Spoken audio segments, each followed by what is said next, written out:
मिला के मुँह से कैलू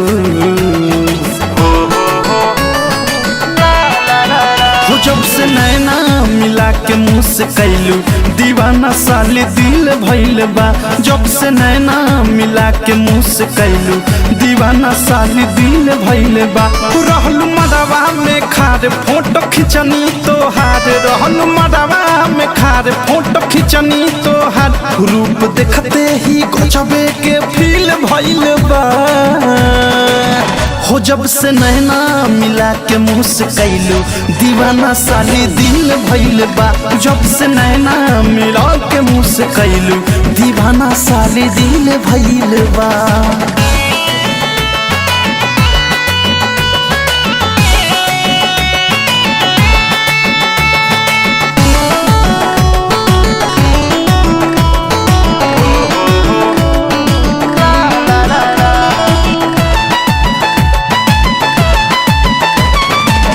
अखिया में कजरा ई बदरा के जैसे घेरे घटा घन घोर हो खुलल केसिया ई फेसिया के तोहारा शोभा बढ़ावे बेजोर हो।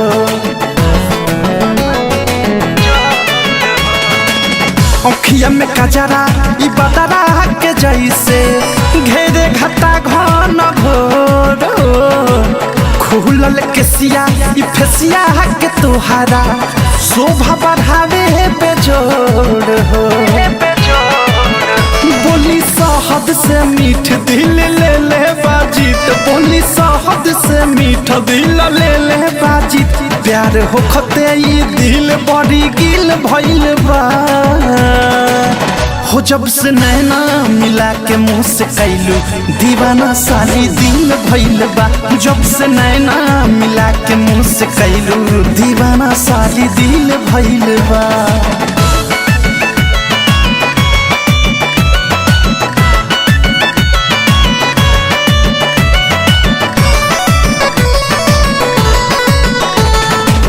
बासु घराई का कहरी बराई इतना खूबी पोरे पोरे हो दिल बा दीवाना करी कैसे माना जिंदगी में तो हंसे अजोर हो।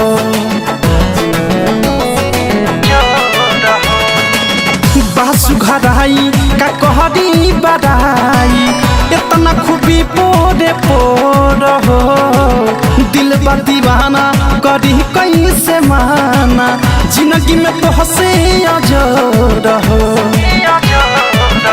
कहे राइटर राकेश संगे प्रेमी अवधेश कहे राइटर राकेश संगे अनुराग मुकेश मन मोही के दिल महफिल भइल बा।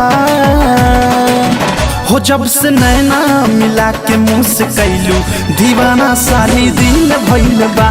जब से नैना मिला के मुँह से कैलू दीवाना साली दिल भइल बा। RCM म्यूजिक न्यू ऐप अभी डाउनलोड कीजिए हमारे गूगल प्ले स्टोर से और पाए भोजपुरी लोकगीतों का एक से बढ़कर एक ऑडियो वीडियो सॉन्ग बिल्कुल मुफ्त।